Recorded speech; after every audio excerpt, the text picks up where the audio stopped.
Malam itu, aku melihat suamiku menyeret sebuah koper hitam keluar dari rumah. Diam-diam, pada pukul 3 dini hari. Aku mengikutinya sampai ke jembatan tua di tepi sungai. Lalu melihatnya mendorong koper itu ke dalam air yang deras. Tepat sebelum koper itu tenggelam, aku menariknya ke tepian. Tanganku gemetar saat membuka resletingnya. Dan apa yang kulihat, di dalam membuat seluruh duniaku runtuh dalam satu malam. Halo sahabat, selamat datang kembali di channel ini. Kalau kalian suka cerita penuh misteri dan pengkhianatan seperti ini, tolong tekan tombol like dan subscribe. Tulis juga di kolom komentar dari kota mana kalian menonton. Sekarang, izinkan aku menceritakan malam yang mengubah segalanya. Namaku Cindy, 29 tahun. Aku seorang ibu rumah tangga di sebuah kompleks perumahan di kawasan Bintaro. Sudah 5 tahun, aku menjadi istri Rendra. Aku selalu mengira hidupku biasa saja, tenang, dan aman. Rendra, seorang akuntan di perusahaan besar. Pria yang teratur. Hidupnya berputar pada angka dan jadwal. Dia pulang, makan, dan tidur tepat waktu selama 5 tahun. Aku tak pernah punya satupun alasan untuk mencurigainya. Malam itu, aku terbangun bukan karena alarm atau cahaya, tetapi karena keheningan yang terlalu pekat. Seolah malam sedang menahan napasnya. Aku menoleh ke samping. Sisi tempat tidur Rendra kosong. Spraynya dingin saat ku sentuh. Dia sudah pergi cukup lama. Bukan sekedar ke kamar mandi, jantungku berdebar. Kemana suamiku pergi pukul 3 dini hari? Aku bangkit tanpa menyalakan lampu, menuruni tangga dengan mengendap-endap. Dari jendela ruang tamu, aku melihatnya. Rendra berdiri di dekat garasi, dan di sampingnya, di bawah lampu taman yang redup, sebuah koper hitam yang sangat besar. Bukan koper biasa.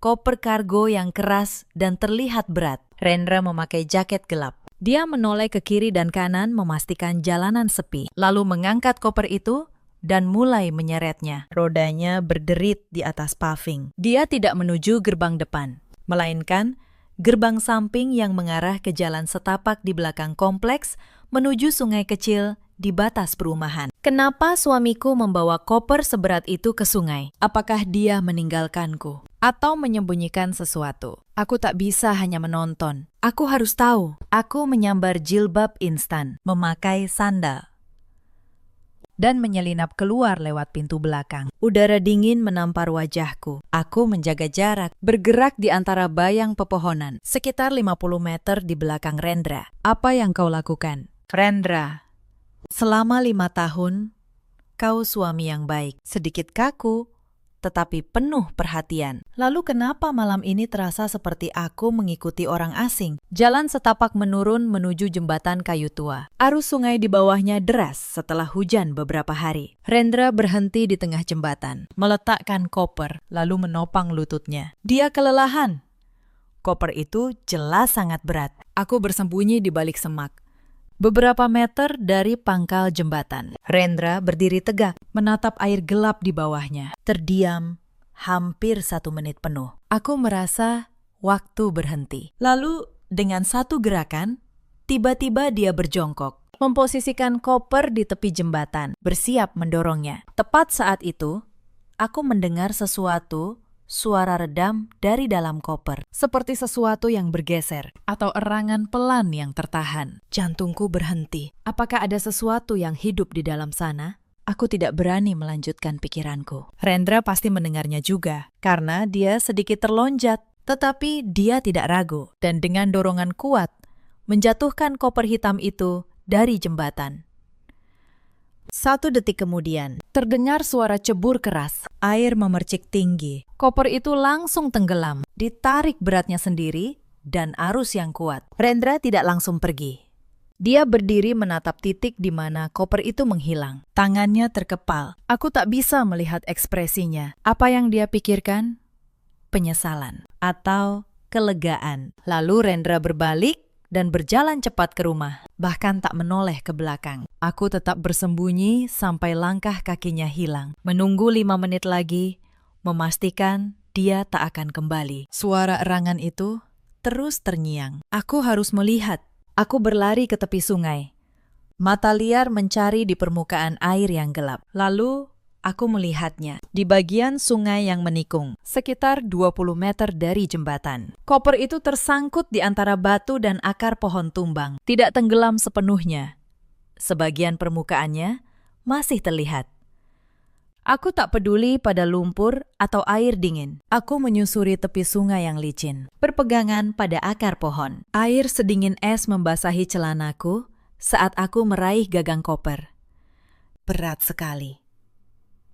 Makin berat oleh air. Aku menarik sekuat tenaga, inci demi inci. Lumpur menghisap sandalku. Tetapi aku tak peduli. Setelah perjuangan yang terasa seperti selamanya, koper itu tergeletak di tepian berlumpur. Aku jatuh terduduk di sampingnya basah kuyup, kotor, dan ketakutan. Koper hitam itu terbaring di depanku seperti monster yang terdampar. Tetapi aku harus tahu. Aku harus membukanya. Tanganku meraba mencari resleting. Kepala logamnya dingin di jariku. Aku menarik napas dalam, menoleh sekali lagi ke jalan setapak. Sepi. Hanya ada aku dan rahasia mengerikan ini. Perlahan aku menarik resletingnya. Suaranya terdengar sangat keras di malam yang sunyi, seperti merobek sesuatu yang seharusnya tidak dibuka. Saat koper terbuka, bau air sungai bercampur sesuatu yang lain. Sesuatu yang manis dan busuk. Napasku tercekat.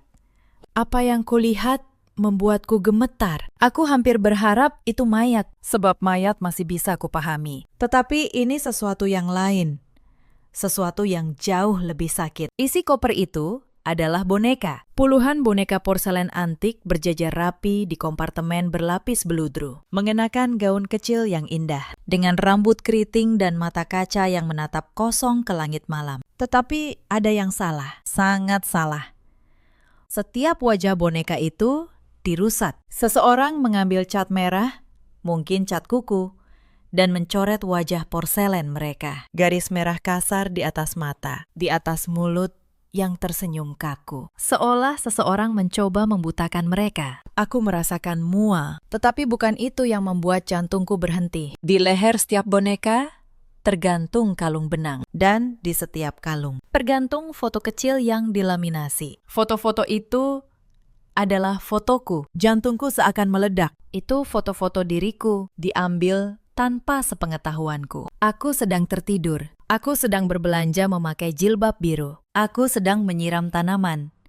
Dan yang paling mengerikan, satu foto buram diambil dari jendela kamar mandi. Aku terhuyung mundur dan jatuh terduduk di lumpur. Ini adalah koleksi seorang penguntit. Bertahun-tahun, ku tahu dari gaya jilbab di tiap foto. Seseorang mengawasiku dengan obsesi yang sakit. Dan Rendra baru saja membuang koleksi ini ke sungai. Kenapa? Apakah Rendra pelakunya? Apakah dia yang mengambil foto-foto ini? Isi perutku bergejolak. Aku memaksa diriku melihat kembali ke dalam koper. Di bawah lapisan boneka, di kompartemen tersembunyi, ada tumpukan uang tunai basah. Jumlahnya pasti ratusan juta. Dan di samping uang itu, ada sebuah buku catatan kecil bersampul kulit hitam. Buku itu juga basah. Aku tidak punya banyak waktu. Rendra bisa saja sadar aku tak ada di tempat tidur. Aku tak bisa membawa koper ini ke rumah. Dia pasti menemukannya. Aku teringat gudang tua di belakang taman. Kuncinya ada di gantungan dapurku, tempat yang aman. Dengan sisa tenaga, aku menutup koper itu dan menyeretnya ke gudang lewat semak yang lebat. Beratnya tak terbayangkan, seolah semua rahasia di dalamnya punya bobot. Aku menyembunyikannya di balik tumpukan karung pupuk tua. Tetapi ada satu hal yang tak bisa kutinggalkan, buku catatan kecil itu. Aku merogoh kembali ke koper, mengambil buku basah itu, dan menyelipkannya ke saku celana. Aku mengunci gudang, lalu berlari pulang seperti pencuri. Aku membilas lumpur dengan selang taman, lalu menyelinap masuk lewat pintu belakang. Tetapi saat sampai di puncak tangga, lampu dapur menyala. Jantungku melompat ke tenggorokan. Rendra berdiri di sana, di depan kulkas, memegang segelas air. Dia menoleh saat mendengarku. Wajahnya tenang, sepenuhnya tenang. Seolah dia baru saja bangun untuk minum. "Cindy," katanya. Suaranya sedikit serak. "Kamu belum tidur?" "Sayang, Kenapa ada di bawah? Aku mencengkeram pegangan tangga, mencoba mengatur napas. Aku harus bersikap normal. Hidupku mungkin bergantung pada ini. Aku haus, kataku. Suaraku bergetar. Aku tak melihatmu di tempat tidur. Kukira kau di kamar mandi. Rendra tersenyum. Senyum kecil yang sedikit lelah. Aku juga terbangun. Tak bisa tidur lagi. Mungkin terlalu banyak kopi tadi sore. Dia mendekat dan meletakkan tangannya di pipiku. Kamu kedinginan. Wajahmu pucat sekali. Aku menahan keinginan untuk mundur dari sentuhannya. Tangan yang sama yang baru saja menjatuhkan koper mengerikan itu ke sungai. Hanya kaget melihatmu. Aku berbohong. Ayo, kembali tidur, kata Rendra.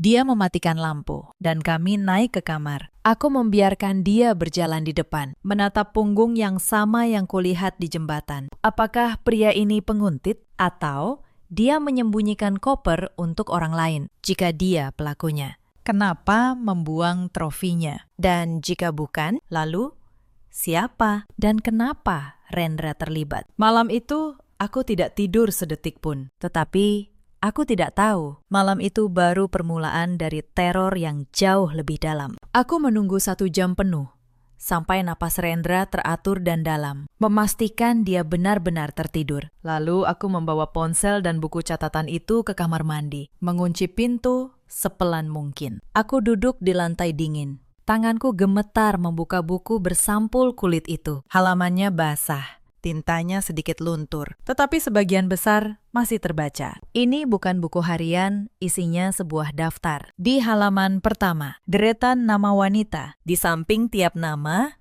ada alamat. Lalu angka, seperti jumlah uang puluhan juta, ratusan juta. Aku membalik halaman. Lebih banyak nama. Lebih banyak alamat.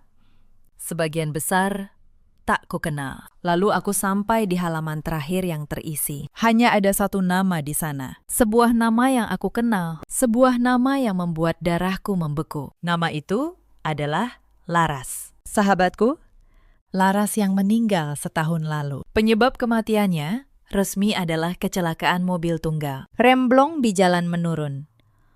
Sebuah tragedi yang mengerikan. Tetapi di buku ini, di samping nama Laras, tertulis sebuah alamat, lalu angka. Dan di samping angka itu, 1 kata yang ditulis dengan tinta merah. Selesai. Tinta merah yang seolah mengejek semua dukaku atas kematian Laras. Remblong, kata polisi, sebuah kecelakaan. Tetapi buku ini berkata lain. Kematian Laras adalah sebuah transaksi. Sesuatu yang dibayar, sesuatu yang diselesaikan. Jantungku berdebar hingga sakit. Aku memikirkan tawar renyah Laras. Lalu Rendra yang tidur di kamar sebelah. Pria yang kupeluk tadi malam. Pria yang mungkin terlibat pembunuhan sahabatku. Koper itu kuburan rahasia. Boneka-boneka itu nisannya. Buku ini catatannya. Dan foto-fotoku di leher boneka, apa artinya? Apakah aku target berikutnya? Aku harus mencari tahu. Tetapi tidak di sini. Jika Rendra terlibat, dia tahu cara melacak jejak digital. Aku mengeringkan buku itu dengan pengering rambut, membungkusnya plastik, dan menyembunyikannya di kotak pembalut di bawah wastafel. Tak ada yang akan mencarinya di sana. Aku kembali ke kamar dan berbaring di tepi tempat tidur, sejauh mungkin dari Rendra. Aku memejamkan mata. Tetapi yang kulihat hanya boneka berwajah rusak dan kata selesai dengan tinta merah. Aku menunggu fajar tiba. Pagi datang dengan matahari yang terasa salah, terlalu ceria untuk kengerian yang kurasakan. Alarm Rendra berbunyi. Dia duduk, meregangkan badan, dan menoleh padaku dengan senyum. Pagi, sayang, katanya. Suaranya normal, semuanya normal. Itulah yang paling mengerikan. Dia bersikap seolah-olah dia tidak menyelinap keluar tengah malam untuk membuang koper berisi rahasia busuk ke sungai. Pagi, jawabku.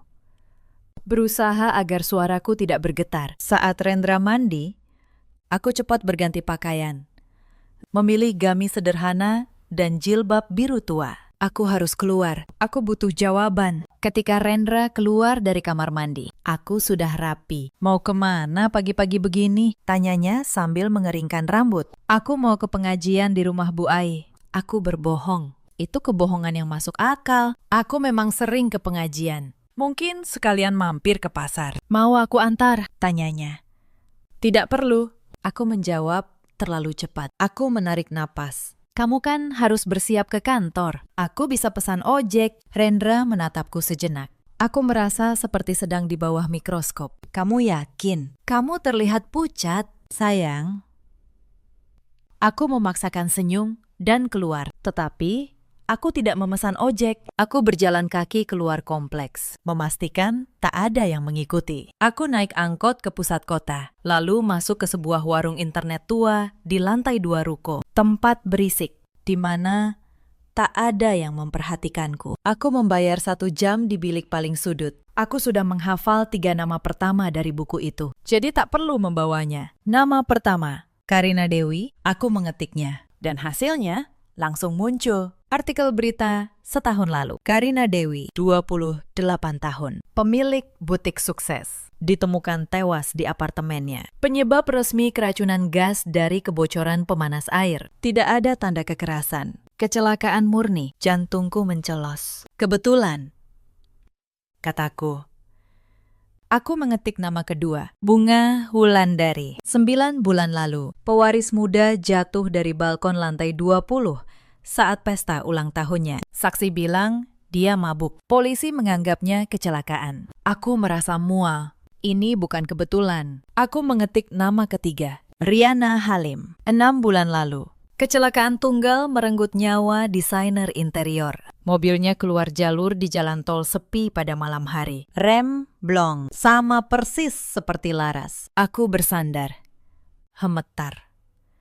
Semua korban wanita muda, semua kaya, dan semua kematian mereka dianggap kecelakaan. Aku tak perlu memeriksa nama lainnya. Ini adalah daftar pembunuhan, dan suamiku terlibat. Uang di koper itu adalah uang darah. Boneka-boneka itu adalah trofi, 1 untuk setiap nyawa. Tetapi ada yang tidak masuk akal. Kenapa fotoku ada di antara para korban? Kenapa Rendra menguntitku? Dan jika aku target, kenapa dia menikahiku? Kenapa aku masih hidup? Aku harus bagaimana? Pergi ke polisi. Apa kataku? Suamiku pembunuh. Dan buktinya, buku yang kucuri dari koper yang dia buang ke sungai. Mereka akan menganggapku gila. Aku butuh sesuatu yang lebih konkret. Waktuku hampir habis.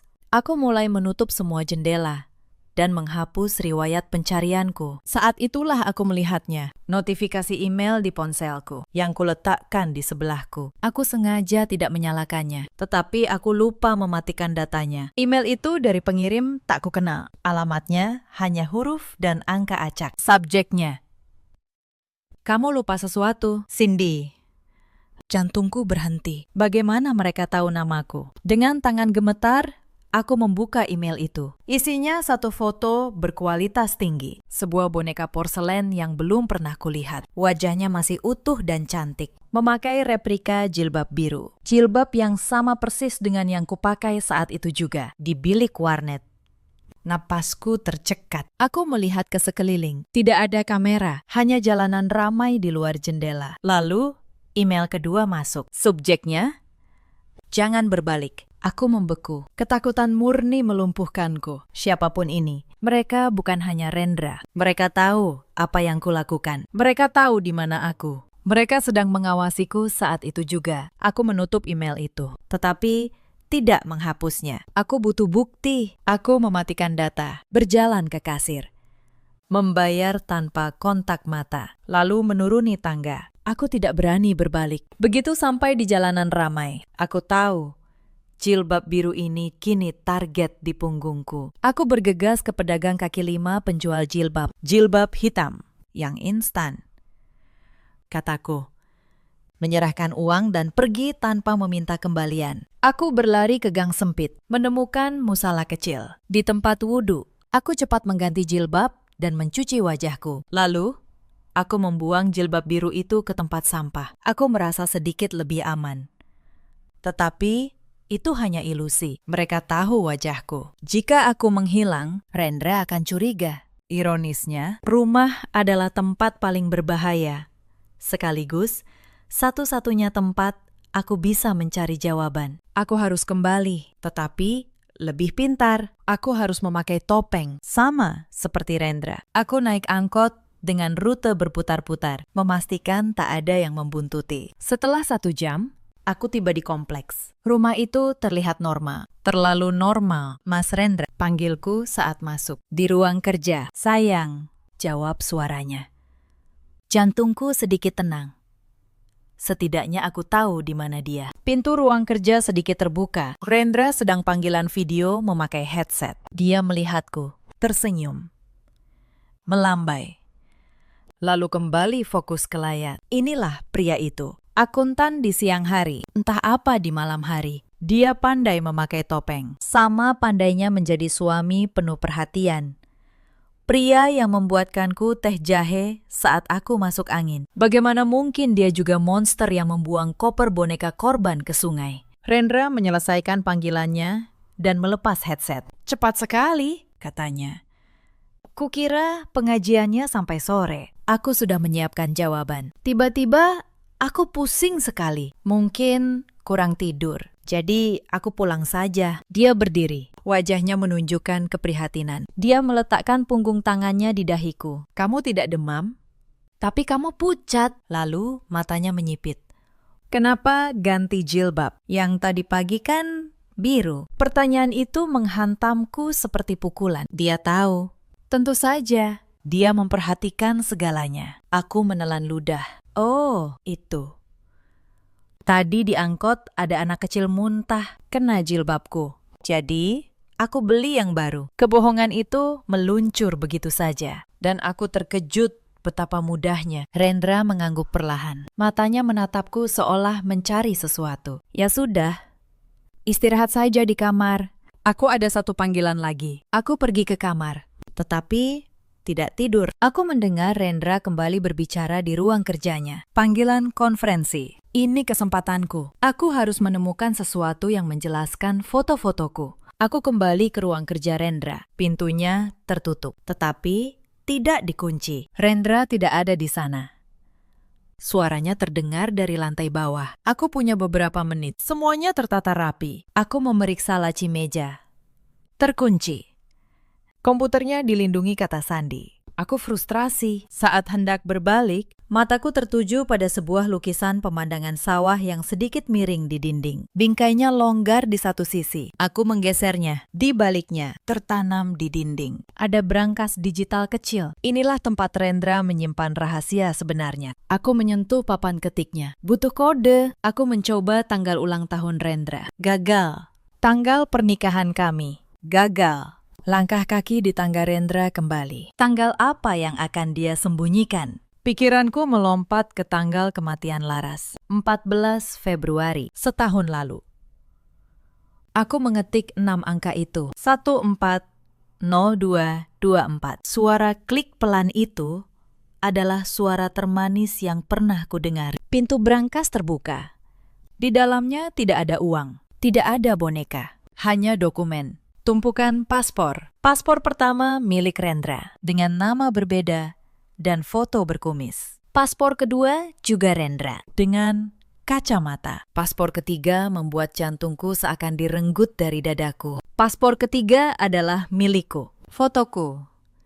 Foto lama sebelum aku berhijab penuh. Tetapi nama di paspor itu bukan Cindy. Nama itu adalah Sarah Wijayanti. Tanggal lahirnya berbeda. Tempat lahirnya berbeda. Semuanya palsu. Kenapa Rendra memiliki paspor palsu untukku? Untuk apa ini? Aku sedang menatap paspor itu, mencoba memahaminya. Ketika keheningan di rumah itu tiba-tiba terasa memekakkan. Aku tidak lagi mendengar Rendra di tangga. Aku tidak mendengarnya di dapur, mencari sesuatu yang menarik. Cindy.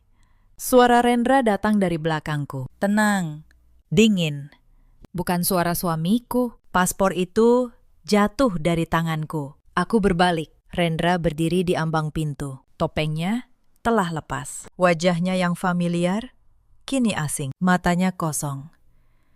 Di tangannya, dia memegang ponselku. Aku bahkan tidak sadar ponselku hilang. Layarnya menyala, menunjukkan rekaman video buram hitam putih dari sudut tinggi. Rekaman CCTV rumah tetangga seberang. Tanda waktunya, pukul 3:15 dini hari. Rekaman itu menunjukkan sosok kecil berbalut piyama, diriku, sedang berjuang menyeret sesuatu yang besar dan gelap dari arah sungai menuju gudang kami. Seharusnya kamu biarkan saja di dasar sungai, kata Rendra. Suaranya rendah dan berbahaya, nyaris seperti desisan. Darahku membeku. Rendra tidak hanya curiga, dia tahu.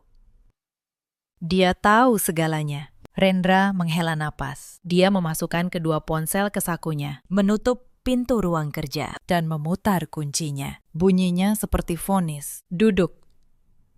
Cindy, katanya.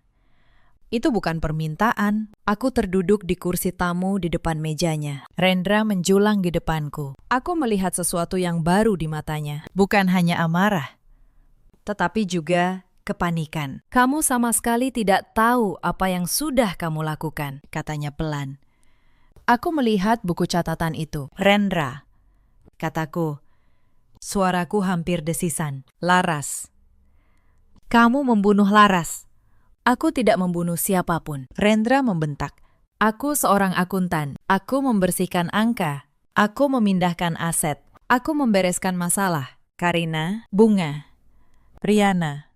Aku membalas. Keberanian muncul dari rasa putus asa. Mereka semua masalah. Mereka semua kecelakaan yang kebetulan. Rendra memalingkan wajah ke jendela, menatap kebun yang tenang. Itu tak seharusnya jadi urusanmu. Itu pekerjaanku sampai tadi malam. Saat kamu bermain pahlawan dan mengambil koper itu. Dia mengusap wajahnya. Aku diperintahkan menghilangkan koper itu. Bosku ingin semua jejak dibersihkan. Perintah langsung, bos. Aku mengulang kata itu. Seseorang jauh lebih besar dan berbahaya daripada yang bisa kamu bayangkan. Seseorang yang tidak suka propertinya dicuri. Rendra menatapku. Buku catatan, uang. Boneka-boneka itu semuanya milik bos. Trofi-trofi itu miliknya, bukan milikku. Pikiranku berputar. Jadi kamu bukan penguntitku. Foto-foto itu, Rendra tertawa pahit. Menguntitmu. Cindy, aku jatuh cinta padamu. Menikahimu satu-satunya hal nyata yang pernah kulakukan. Ekspresinya melembut sesaat. Tapi bos tahu segalanya. Dia menyuruhku mengumpulkan foto-foto itu. Aku pikir itu hanya obsesi sakit. Sampai aku melihat boneka baru disiapkan. Boneka dengan fotomu. Itulah sebabnya aku bertindak dengan membuangnya ke sungai. Aku berbisik. Itu cara teraman. Bos memerintahkan trofi lama dimusnahkan. Tapi dia menyelipkan boneka berwajahmu. Itu sinyal bahwa kamu target berikutnya. Perutku mual. Aku pikir jika kubuang semuanya, dia akan pindah target. Tapi kamu mengambil buku catatan itu kembali. Sekarang bos tahu koper tidak tenggelam dan dia menyalahkanku. Bagaimana dia bisa tahu? Aku bertanya. Teringat email di warnet karena mereka ada di mana-mana. Rendra berteriak. Kini benar-benar panik. Mereka mengawasiku. Mereka mengawasimu. Email yang kamu dapat pagi ini. Boneka dengan jilbab birumu. Kamu pikir itu aku? Bukan, itu mereka. Itu memberitahuku bahwa aku telah gagal. Bahwa dia tahu kamu terlibat. Aku merasakan teror baru. Rendra juga tidak tahu sebelumnya. Kami berdua kini menjadi target. Di mana ponselku? Di sakuku. Bersama kunci mobil dan kunci rumah. Kita dikurung di sini. Kita harus ke polisi, kataku. Rendra tertawa lagi, hampir gila. Cindy, kamu tidak mengerti. Bos ini tidak bisa disentuh, punya koneksi di mana-mana. Jika kita ke polisi, kita mati sebelum selesai membuat laporan. Mereka akan menyebutnya perampokan gagal atau kecelakaan gas, sama seperti yang lain. Dia diam di depan pintu. Satu-satunya kesempatan kita selamat adalah buku catatan itu. Bos menginginkannya itu. Sebabnya kita masih hidup. Di mana kamu menyembunyikannya? Aku menatap suamiku. Pria ini kaki tangan pembunuh yang membohongiku bertahun-tahun. Tetapi secara aneh, dia juga mungkin satu-satunya orang yang berusaha melindungiku. Dan saat ini, dia sama takutnya denganku. Aku harus berpikir, bukan sebagai istri yang dikhianati, tetapi sebagai seorang penyintas. Aku punya satu hal yang tidak dimiliki Rendra. Satu hal yang diinginkan bos lebih dari apapun. Aku tidak akan memberitahumu di mana buku itu, kataku. Suaraku mengejutkan diriku sendiri karena terdengar begitu tenang. Mata Rendra menyipit. Cindy, ini bukan waktunya bermain-main. Aku tidak main-main. Aku berdiri.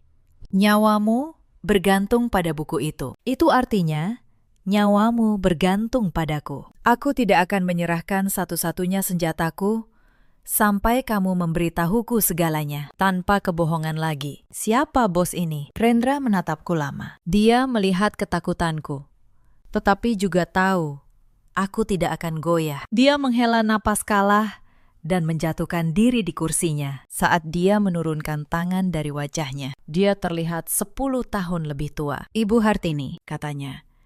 Nama itu menggantung di udara. Aku mengerutkan kening. Ibu Hartini. Seperti Ibu Hartini, sang filantropis, yang mengelola panti asuhan Kasih Bunda. Tidak mungkin semua orang di kota ini menghormatinya. Itulah mengapa dia sempurna. Kata Rendra pahit. Siapa yang akan mencurigai wanita tua baik hati yang mendedikasikan hidupnya untuk anak-anak terlantar? Dia adalah dalang yang sempurna, tersembunyi di depan mata. Aku terduduk. Pikiranku tidak bisa memproses ini. Aku pernah bertemu Ibu Hartini di acara amal perusahaan Rendra. Wanita lembut yang selalu tersenyum. Bagaimana? Bisikku. Kenapa? Karena uang. Tapi lebih dari itu, kontrol. Panti asuhan itu peternakannya. Dia tidak membesarkan anak-anak. Cindy. Dia menginvestasikan mereka. Ibu Hartini memilih anak terpintar dari pantinya, memberi pendidikan dan pekerjaan hebat, atau menikahkan mereka dengan keluarga kaya, lalu membuat mereka berutang budi seumur hidup. Dia adalah ibu mereka, satu-satunya keluarga yang pernah mereka kenal. Dan mereka akan melakukan apa saja untuknya, termasuk kamu, kataku pelan. Mata Rendra menghindar. Ya, termasuk aku. Investasi, suksesnya. Aku pintar dengan angka. Dia membayar kuliah akuntansiku, memberi pekerjaan pertamaku. Aku berutang segalanya. Awalnya hanya sumbangan. Lalu, dia memintaku mengurus keuangan anak asuh lain. Saat itulah aku sadar, uang itu dialihkan kembali padanya lewat perusahaan cangkang. Dan jika mereka menolak, ekspresi Rendra menggelap. Saat itulah aku sadar, pekerjaanku bukan hanya akuntansi. Aku menjadi pemecah masalah. Anak-anak yang mulai curiga dan terlalu banyak bertanya menjadi masalah. Seperti Laras. Laras juga dari panti. Aku terkejut. Rendra mengangguk. Laras adikku di panti. Dia menikah dengan pria kaya yang meninggal karena serangan jantung dan mewarisi segalanya. Ibu Hartini mengharapkan bagiannya. Laras menolak, mengancam akan mengekspos ibu. Jadi, Ibu Hartini memerintahkanku membereskan masalah itu. Kamu menyabotase mobilnya, aku berbisik. Kengerian memenuhi diriku. Aku tidak menyentuhnya. Rendra membela diri. Tugasku keuangan. Aku memanipulasi catatan servis. Membayar montir, mengabaikan kampas rem aus, membersihkan jejak digital. Aku bukan pembunuhnya. Cindy, aku hanya menyiapkan panggungnya, boneka-boneka itu. Kataku, itu hobinya. Kata Rendra, jijik. Dia mengawetkan anak kesayangannya. Memesan boneka porselen untuk tiap investasi yang berhasil. Ketika dia mengambil kembali kekayaan mereka, dan mereka mati, dia merusak wajah boneka itu, menandai mereka miliknya selamanya. Ritual sakitnya. Aku mencoba menghubungkan semuanya. Dia tahu kamu menikahiku. Dia tahu aku bukan anak panti, tapi dia tetap menjadikanku target. Aku tidak mengerti kenapa. Awalnya, aku juga tidak tahu, kata Rendra. Dia menyuruhku mengawasimu, mengambil fotomu. Tapi kemudian dia menyiapkan boneka untukmu. Saat itulah aku tahu, kamu ada di daftarnya. Aku memikirkan paspor palsu di lantai. Paspor itu, Sarah Wijayanti. Kenapa nama itu? Rendra menatap paspor itu. Itu asuransiku. Jika terjadi sesuatu, Aku berencana membawamu kabur, memulai hidup baru jauh darinya. Kenapa nama itu? Rendra. Kenapa Sarah Wijayanti? Aku mendesak. Rendra mengerutkan kening. Aku tidak tahu. Itu hanya nama yang diberikan Ibu Hartini bertahun-tahun lalu, jauh sebelum aku bertemu denganmu. Dia bilang, jika suatu hari aku butuh identitas darurat untuk seorang wanita, gunakan nama ini. Aku tak pernah tahu kenapa. Aku membeku. Jantungku berdebar, tetapi kali ini bukan karena takut. Sesuatu yang dingin dan tajam. Dia memberimu nama itu bertahun-tahun lalu. Sebelum kamu mengenalku. Mungkin 5 atau 6 tahun lalu, kata Rendra. Tidak mengerti kenapa aku terpaku pada detail itu. Pikiranku berpacu. Ibu Hartini menyiapkan nama Sarah Wijayanti jauh sebelum Rendra mengenalku. Rendra mengira dia memilihku secara acak di kafe. Tapi bagaimana jika pertemuan kami bukan kebetulan? Bagaimana jika Ibu Hartini sudah tahu siapa aku? Aku berdiri mematung, menatap paspor palsu di lantai. Nama Sarah Wijayanti menggema di kepalaku, membuka pintu-pintu yang telah lama terkunci. Cindy, katakan di mana buku itu? Rendra mengulangi. Suaranya tegang. Nama itu. Aku memotongnya. Mataku perlahan terangkat menatapnya. Sarah Wijayanti. Karena nama itu bukan nama acak. Itu adalah nama asliku. Ruangan itu hening. Bahkan, napas Rendra berhenti. Apa yang kamu bicarakan? Nama aslimu Cindy. Cindy Rahayu adalah nama yang diberikan orang tua angkatku, kataku. Air mata menggenang.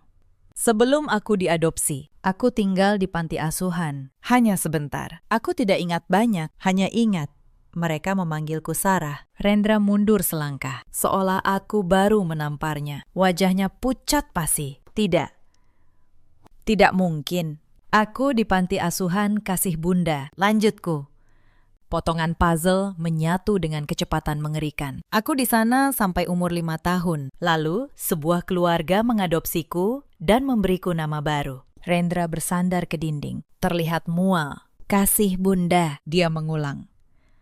Aku tiba di sana saat berumur 10 tahun. Kamu pasti sudah pergi. Tentu saja aku tidak mengenalimu. Tentu saja, kataku dengan tawa pahit. Aku hantu, anak yang lolos. Sekarang semuanya masuk akal. Pertemuan kita di kafe bukan kebetulan. Aku menatap Rendra dengan ngeri dan kasihan. Ibu Hartini tahu, aku Sarah Wijayanti. Dia tak pernah kehilanganku.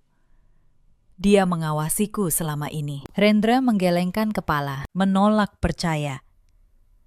Tidak, akulah yang menemukanmu. Aku melihatmu di kafe itu. Dan kapan kamu memberitahunya tentang aku? Rendra, kapan kamu membawa pacar barumu untuk bertemu ibu yang membesarkanmu? Kapan dia melihat fotoku untuk pertama kalinya? Rendra mengingat hari itu, betapa bangganya dia membawaku ke panti. Memperkenalkan wanita yang dicintainya kepada wanita yang membesarkannya. Dia ingat senyum hangat Ibu Hartini. Tetapi kini dia ingat matanya yang tajam, menatapku dengan intensitas aneh. Dia hanya tersenyum, bisik Rendra. Dia bilang, kamu cantik. Dan sejak saat itu, kataku, dia memerintahkan untuk mengambil fotoku, mengawasiku. Karena anaknya yang hilang telah kembali ke dalam jaringnya. Dan kamu adalah laba-laba bodoh yang membawaku ke sana. Kebenaran itu menghantam Rendra dengan kekuatan penuh. Seluruh hidupnya, cintanya, pernikahannya. Semua manipulasi Ibu Hartini. Dia telah menyerahkan wanita yang dicintainya langsung ke tangan monster yang membesarkannya. Dia tahu, kata Rendra. Pikirannya kacau. Dia tahu, suatu hari aku akan menggunakan nama itu untukmu. Dia memberiku alat untuk melindungimu. Alat yang sekaligus mengkonfirmasi siapa aku sebenarnya. Aku akhirnya mengerti kenapa aku selalu merasa diawasi. Kenapa selalu ada yang terasa salah. Bahkan dalam pernikahan yang tampak sempurna. Ibu Hartini tak pernah melepaskanku. Aku investasi yang kabur. Dan sang bos tidak suka kehilangan aset. Boneka dengan fotoku itu bukan hanya peringatan. Itu pernyataan kepemilikan. Kamu milikku. Boneka itu seolah berkata, "Dan kamu akan kembali." Dia tidak hanya menginginkan buku catatan itu, kataku. Suaraku kini dingin. Dia juga menginginkanku. Buku itu adalah bonus. Aku adalah hadiah utamanya. Rendra menatapku. Ketakutannya berubah menjadi kemarahan membara terhadap wanita yang merusak hidupnya, yang mempermainkan satu-satunya hal baik yang pernah dia miliki. Dia tidak akan mendapatkanmu, katanya pelan. Dia akan mendapatkan kita berdua jika kita hanya berdiri di sini, balasku. Kita harus menggunakan buku itu. Kita harus memancingnya keluar. Aku mengambil ponselku dari saku Rendra, lalu melempar ponselnya ke dinding. Layarnya hancur. Kamu bilang kamu membuat panggung untuk Laras. Sekarang bantu aku membuat panggung untuk Ibu Hartini. Tepat saat itu, telepon rumah di ruang kerja berdering, memekik di ruangan sunyi. Baik aku maupun Rendra tak pernah memakainya. Telepon itu berdering lagi dan lagi. Rendra menatapku.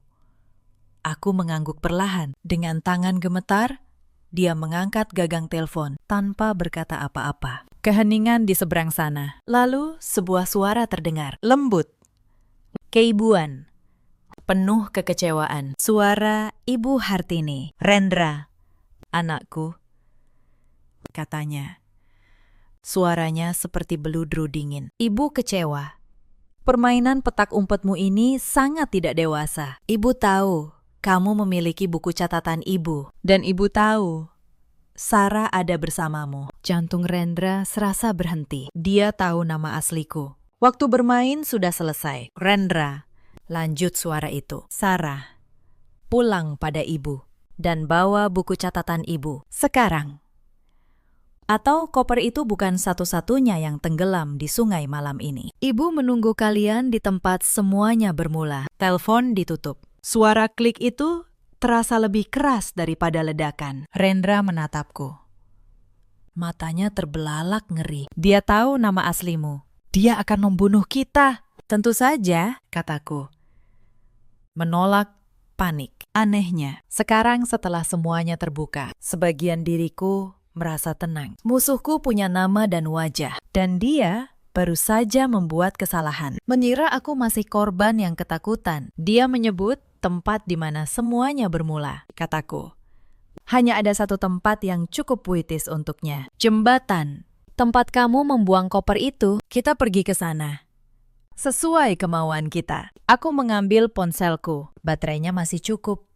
Aku menekan tombol rekam suara, mengaktifkan mode senyap, dan menyelipkannya ke saku rok gamisku di balik lipatan kain. Tidak terlihat. Ini satu-satunya senjataku. Aku harus membuatnya bicara. Aku mengambil buku catatan dari persembunyiannya dan menyerahkannya pada Rendra. Kamu yang bawa. Saat dia melihat kita, dia harus melihatmu memegangnya itu yang dia inginkan. Lalu kamu berikan. Dan sementara dia teralihkan. Aku mengurus sisanya. Cindy.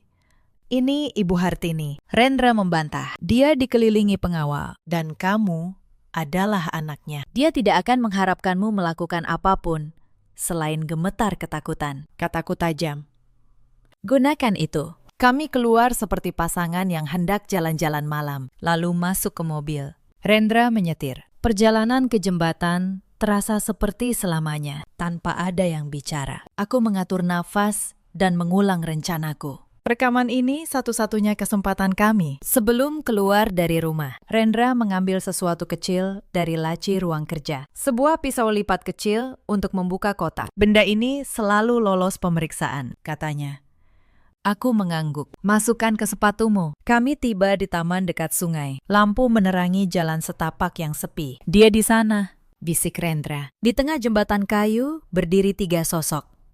Satu kecil dan ramping, diapit 2 sosok besar tegak, seperti ratu dan pengawalnya. Ibu Hartini. Rendra memarkir dan mematikan mesin. Cindy, bisiknya. Suaranya pecah. Jika kita tidak berhasil, kita berhasil, kataku tegas. Meraih tangannya yang sedingin es. Ingat, Kamu marah karena dia membohongimu tentang aku. Gunakan itu. Rendra mengangguk. Kemarahan itu nyata. Kami keluar dari mobil. Arus sungai terdengar seperti desisan. Dua pengawal berjas hitam berdiri tak bergerak seperti patung. Di tengah mereka, Ibu Hartini tersenyum dengan gaun batik elegan dan rambut putih disanggur rapi, tampak seperti nenek baik hati yang baru selesai membaca dongeng. Rendra, anakku. Cindy. Atau haruskah ibu memanggilmu Sarah? Suaranya yang lembut terdengar jelas di udara malam. Ibu senang kalian memutuskan bersikap masuk akal. Sekarang, mana milik ibu? Rendra berhenti beberapa langkah darinya. Ibu, katanya. Suaranya serak. Kenapa? Ibu Hartini tertawa kecil. Kenapa? Karena ibu bisa. Rendra. Dunia ini milik mereka yang mengambilnya. Pandangannya beralih padaku. Matanya yang hitam berkilau. Kamu investasi terbaik ibu yang lolos. Ibu mengawasimu seumur hidupmu. Sarah, menunggu saat yang tepat untuk kamu kembali. Aku tidak pernah kembali padamu, kataku. Memaksa suaraku tetap stabil. Ponsel di sakuku masih merekam. Kamu menggunakan dia. Aku menunjuk Rendra. Kamu memanipulasinya untuk menemukanku. Menemukanmu. Ibu Hartini terkekeh.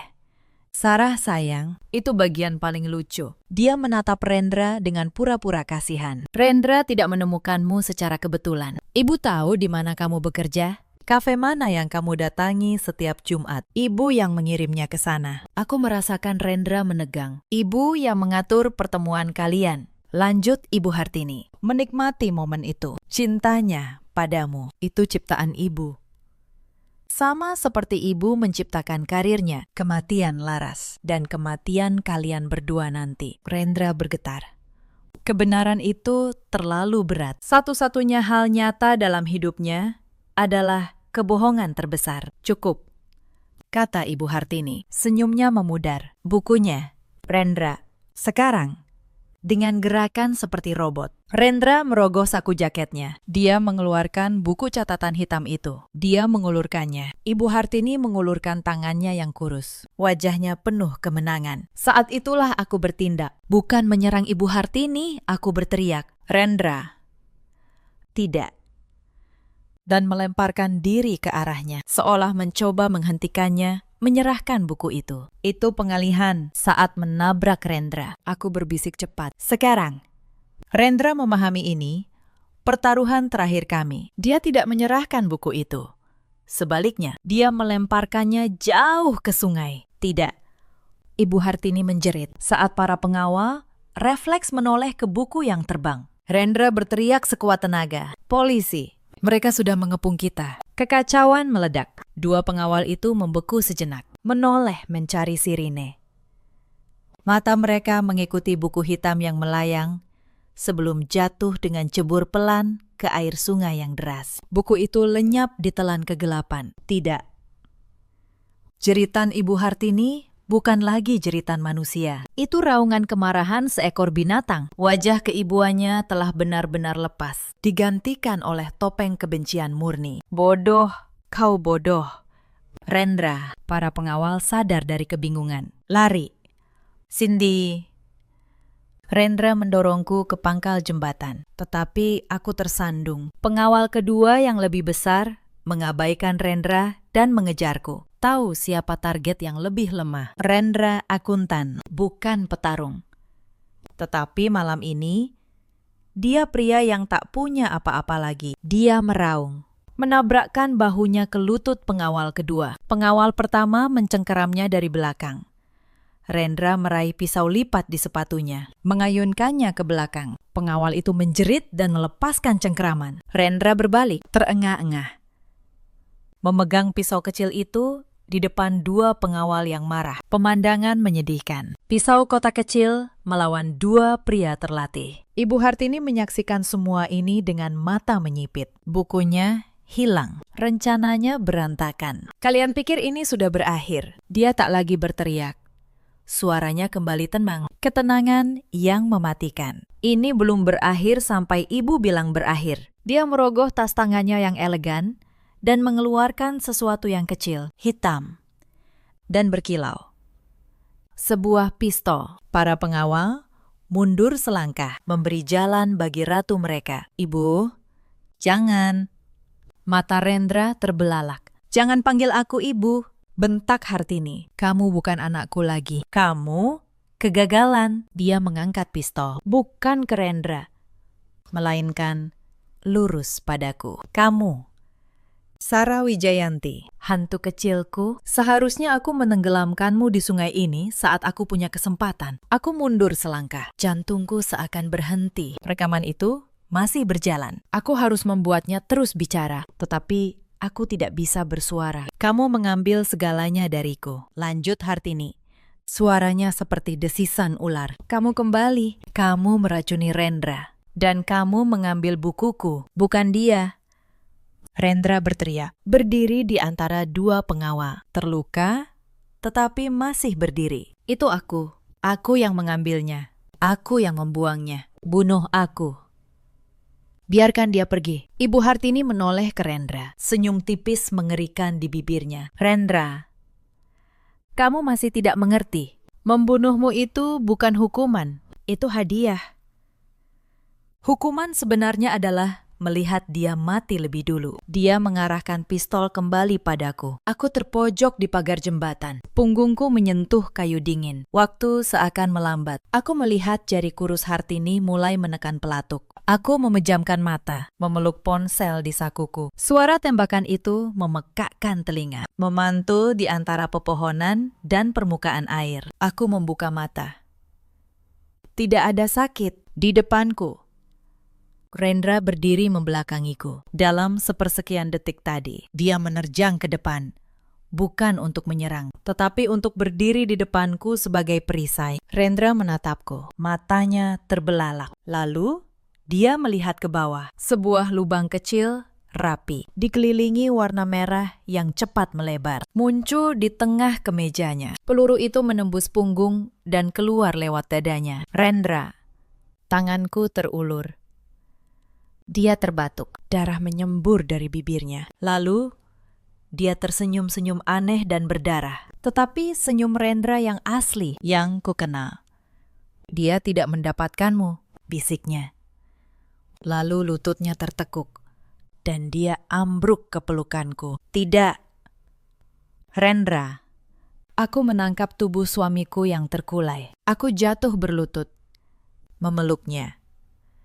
Ibu Hartini menatap pemandangan itu. Pistol masih berasap di tangannya. Dia baru saja membunuh anak kesayangannya. Dan ekspresinya kosong. Lalu di kejauhan terdengar suara lain. Bukan gertakan kali ini. Sirin. Nyata. Semakin dekat. Suara tembakan tadi menyadarkan patroli polisi di dekat kompleks. Dua pengawal saling memandang. Ini sudah berakhir. Mereka tidak dibayar untuk berurusan dengan polisi. Mereka berbalik dan berlari ke hutan. Ibu Hartini ditinggal sendirian, menatap polisi yang mendekat, lalu menatapku yang menangis di atas tubuh Rendra. Dia tak punya apa-apa lagi. Bukunya hilang, anak-anaknya mati atau berkhianat. Kamu, desisnya.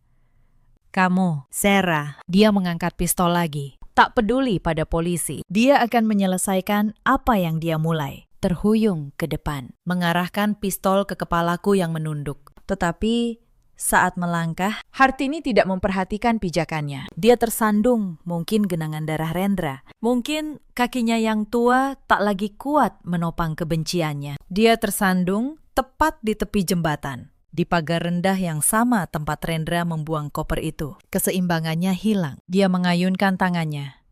Pistol terlepas dan jatuh ke sungai. Jari-jarinya yang seperti cakar menggaruk udara. Hanya beberapa inci dari wajahku. Matanya terbelalak ngeri saat gravitasi mengambil alih. Tidak.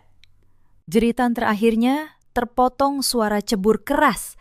Persis sama dengan suara koper yang dijatuhkan Rendra. Ibu Hartini menghilang di bawah permukaan air yang gelap dan deras. Sungai yang sama yang dia gunakan sebagai tempat pembuangan rahasianya kini telah mengambilnya. Karma menagih hutangnya. Beberapa detik kemudian, lampu mobil polisi menerangi jembatan. Aku sendirian, berlutut di tengah genangan darah. Memeluk tubuh suamiku yang sudah tidak bernyawa. Di dalam sakuku, ponselku masih merekam. Seorang polisi wanita berjongkok di depanku. "Nyonya, bisa beritahu kami apa yang terjadi?" Aku tak bisa merangkai kata. Bagaimana menjelaskan pembunuhan, pengkhianatan, cinta, dan kebohongan? Aku tak perlu. Aku merogoh saku, mengeluarkan ponselku, dan menyerahkannya. "Dengarkan," bisikku serak. "Semuanya ada di sana. Ibu Hartini, semuanya." Rekaman itu membuka kotak Pandora. Pengakuan Ibu Hartini tentang Laras, Karina, dan manipulasi bertahun-tahun tak bisa disangka. Beberapa jam kemudian, polisi menggerebek gudang di rumahku dan menemukan koper hitam besar. Saat dibuka, petugas paling keras pun mual. Puluhan boneka porselen berwajah rusak, foto-fotoku, dan tumpukan uang basah berjamur. Kuburan mini yang menguatkan rekaman audioku. Berita itu meledak. Skandal panti asuhan Kasih Bunda. Wajah Ibu Hartini di setiap halaman depan. Disandingkan dengan foto wanita muda yang meninggal karena kecelakaan. Karina, Bunga, Riana, puluhan lainnya. Jaringan kejahatannya terbongkar dan 2 pengawal yang kabur ditangkap 2 hari kemudian saat mencoba meninggalkan negara. Mayat Ibu Hartini ditemukan seminggu kemudian, puluhan kilometer di hilir. Wajahnya yang dulu dihormati kini dirusak oleh air. Tidak ada yang mengklaim jenazahnya. Dia dilupakan. Persis seperti dia melupakan para korbannya. Pemakaman Rendra sepi. Hanya aku yang hadir di depan nisan sederhana, mengenakan jilbab hitam. Pria ini membohongiku sejak awal. Pertemuan kami rekayasa, tetapi cintanya di saat terakhir terasa nyata. Pengorbanannya nyata. Aku tidak berduka untuk sang monster. Aku berduka untuk pria yang kupikir kunikahi. Pria yang memilih mati untukku. Duka yang rumit yang akan kubawa selamanya. Aku menjual rumah itu. Aku tak tahan tidur di kamar tempat Rendra dulu berbaring. Uang tunai dari koper disita negara untuk kompensasi keluarga korban. Aku tidak menginginkan sepeser pun uang darah itu. Aku kembali memakai nama Cindy Rahayu, pemberian orang tua angkatku. Tetapi aku juga menerima masa laluku sebagai Sarah Wijayanti. Aku adalah keduanya. Beberapa bulan kemudian, panti asuhan Kasih Bunda ditutup dan diruntuhkan. Skandal itu begitu besar hingga mengubah cara pemerintah mengawasi panti asuhan. Dengan warisan orang tua angkatku, aku mendirikan yayasan kecil bernama Yayasan Cahaya Laras. Yayasan itu memberi anak-anak panti pendidikan dan penasihat hukum, membantu mereka melindungi warisan dari pemangsa seperti Ibu Hartini. Aku mengubah traumaku menjadi perisai bagi orang lain. Setahun setelah malam berdarah di jembatan itu, aku berdiri di tepi pantai, bukan di tepi sungai. Menatap matahari terbit, aku tak lagi merasa diawasi, tak lagi takut pada bayanganku sendiri. Masa laluku bagian dariku, tetapi tidak lagi mendefinisikanku. Aku bukan lagi boneka porselen koleksi seseorang. Cerita ini mengajarkan kita banyak hal, bahwa kejahatan paling gelap sering bersembunyi di balik senyum paling lembut. Jangan pernah menilai seseorang hanya dari reputasi dan kebaikan yang mereka tunjukkan di depan umum, dan jangan pernah meremehkan kekuatan seorang perempuan yang sudah tidak punya apa-apa lagi untuk dia kehilangan selain kebenaran. Di luar sana, ada banyak perempuan yang merasa hidupnya aman dan sempurna, padahal ada bayangan mengawasi dari kegelapan. Ada pula pria seperti Rendra, terjebak dalam pilihan kelam, lalu di akhir hidupnya menebus dengan satu tindakan nyata. Dan ada pemangsa seperti Ibu Hartini, bersembunyi di balik topeng kedermawanan, mengubah kasih sayang menjadi alat kepemilikan. Hartini menemui ajalnya di sungai yang sama, tempat dia membuang rahasianya. Rendra pergi sebagai pria yang akhirnya jujur pada satu hal dalam hidupnya. Dan aku, Sarah, anak yang dulu kabur, akhirnya benar-benar bebas. Dalam hidup, kita selalu punya pilihan. Kita bisa membiarkan masa lalu menenggelamkan kita, atau kita bisa bangkit dan mengubahnya menjadi cahaya bagi orang lain. Ceritaku baru saja dimulai. Bagaimana dengan ceritamu? Tuliskan di kolom komentar. Terima kasih sudah menemani sampai akhir. Pagi itu seharusnya menjadi pagi paling suci dalam hidup kami. Suami saya bilang dia sudah memesan paket umroh berdua. Katanya, ini hadiah untuk 10 tahun pernikahan kami. Tapi saat saya membereskan lemari, sebuah amplop tebal jatuh dari balik tumpukan kemejanya. Di dalamnya ada dokumen umroh untuk 2 orang.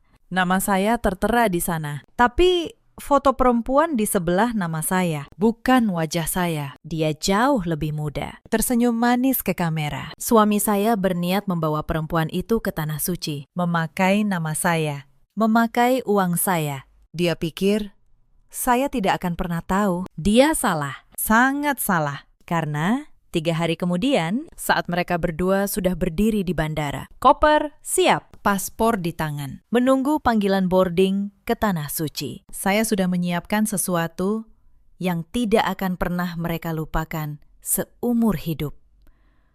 Halo sahabat semua, selamat datang kembali di kanal ini. Tempat di mana setiap luka berubah menjadi pelajaran. Dan setiap pengkhianatan menemukan jawabannya. Sebelum kita mulai, tulislah di kolom komentar, dari kota mana kalian menyimak kisah ini. Jika cerita ini menyentuh hati kalian, jangan lupa tekan tombol berlangganan agar kalian tidak ketinggalan kisah berikutnya. Sekarang, izinkan saya menceritakan semuanya dari awal. Nama saya Lestari Dewi Anjani. Usia saya 34 tahun. Saya tinggal di sebuah rumah 2 lantai di kawasan BSD City, Tangerang Selatan.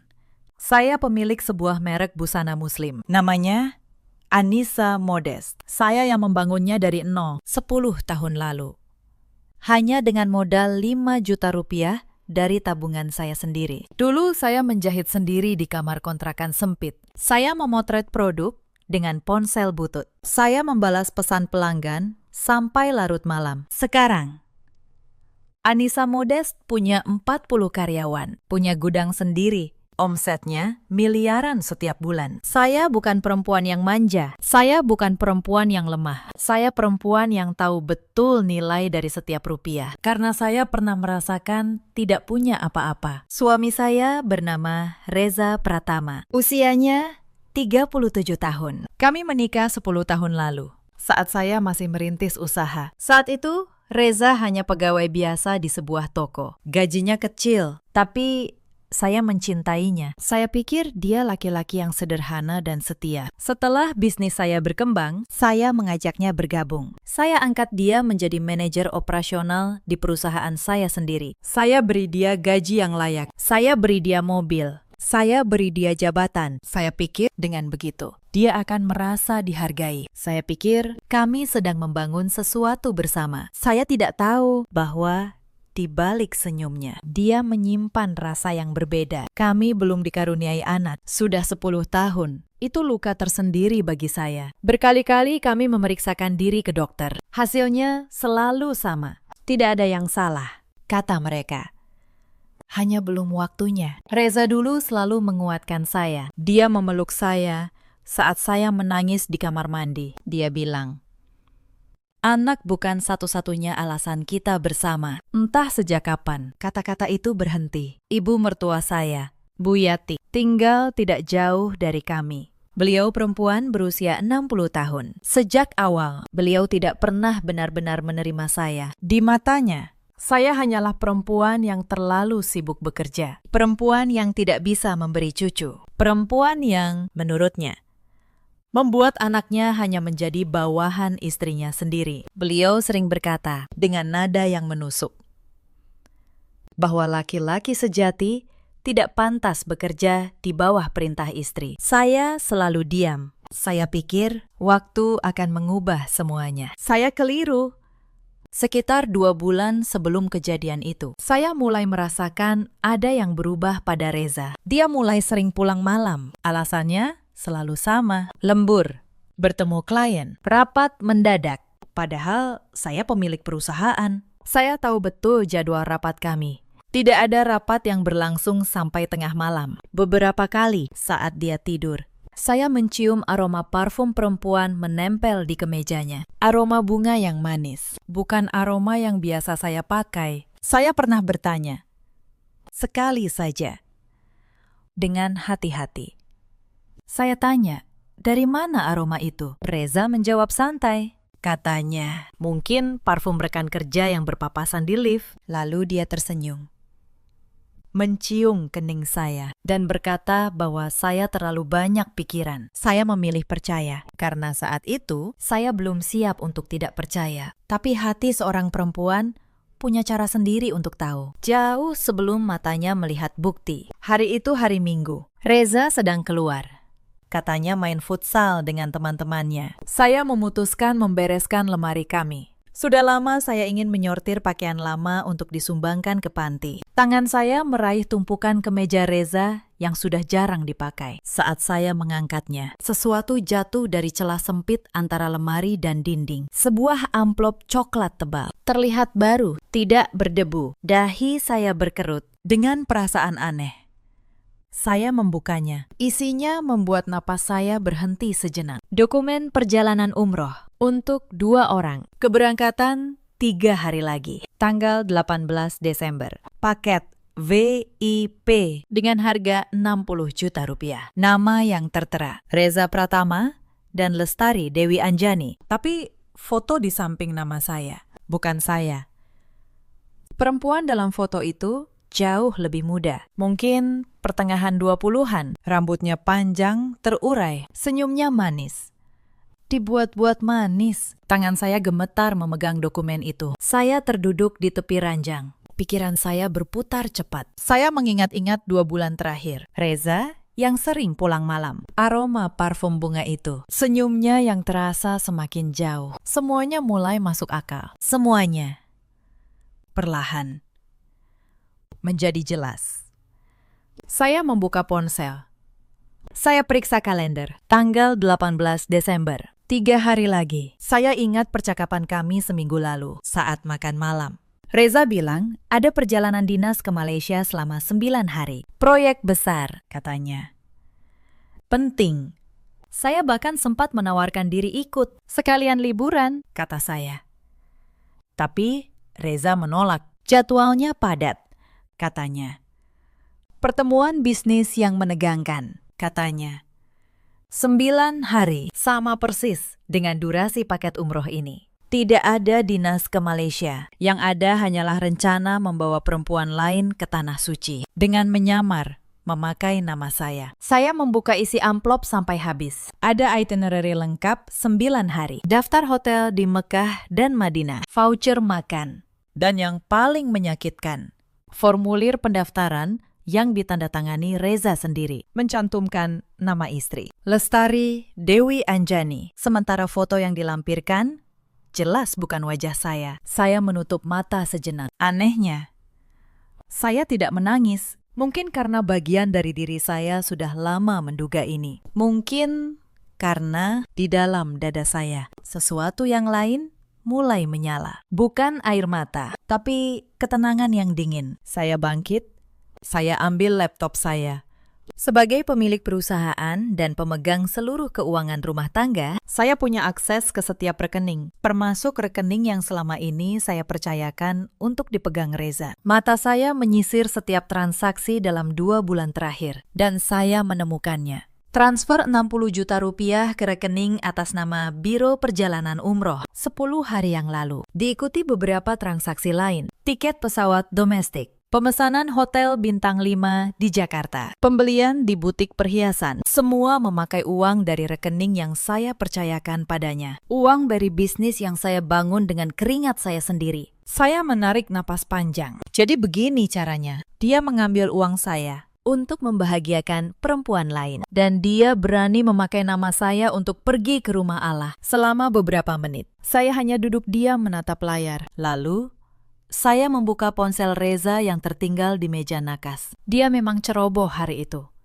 Terburu-buru pergi futsal. Dia lupa membawanya. Saya tahu pola kuncinya. Sudah bertahun-tahun saya tahu. Selama ini saya tidak pernah memakainya. Karena saya percaya, hari itu, kepercayaan itu sudah mati. Saya membuka aplikasi pesannya, dan di sanalah saya melihat semuanya. Ada 1 nomor yang disimpan dengan nama panggilan sayang, bukan nama saya. Saya buka percakapan mereka. Ratusan pesan, foto-foto, rencana-rencana. Perempuan itu bernama Fania. Dari pesan-pesan mereka, saya tahu dia karyawan baru di divisi pemasaran, di perusahaan saya sendiri. Perempuan yang saya rekrut dengan tangan saya sendiri 3 bulan lalu. Mereka sudah berhubungan sejak Fania masuk kerja. Saya membaca pesan demi pesan dengan tangan yang anehnya tenang. Fania menulis betapa dia tidak sabar pergi umroh berdua. Dia menulis bahwa dia berdoa agar Allah menyatukan mereka berdua. Dia menulis bahwa dia ingin Reza segera menceraikan istrinya. Perempuan tua yang katanya hanya bisa bekerja dan tidak bisa memberi keturunan. Reza menjawab dengan janji-janji manis. Dia bilang, sabar. Dia bilang, sebentar lagi semua harta perusahaan akan jadi milik mereka. Dia bilang, dia hanya perlu sedikit waktu untuk mengatur semuanya. Saya berhenti di satu pesan. Reza menulis, sambil tertawa lewat kata-kata, bahwa istrinya terlalu sibuk bekerja sampai tidak akan pernah curiga. Katanya, perempuan bodoh itu bahkan mempercayakan seluruh keuangan padanya. Perempuan bodoh, saya mengulang 2 kata itu di dalam kepala saya. Untuk pertama kalinya hari itu, sudut bibir saya terangkat sedikit. Bukan karena senang, tapi karena di saat itu saya tahu persis apa yang harus saya lakukan. Reza tidak tahu satu hal penting. Seluruh perusahaan, seluruh rekening, seluruh aset, mobil yang dia kendarai, bahkan rumah tempat kami tinggal, semuanya atas nama saya. Hanya saya, dulu, saat menikah.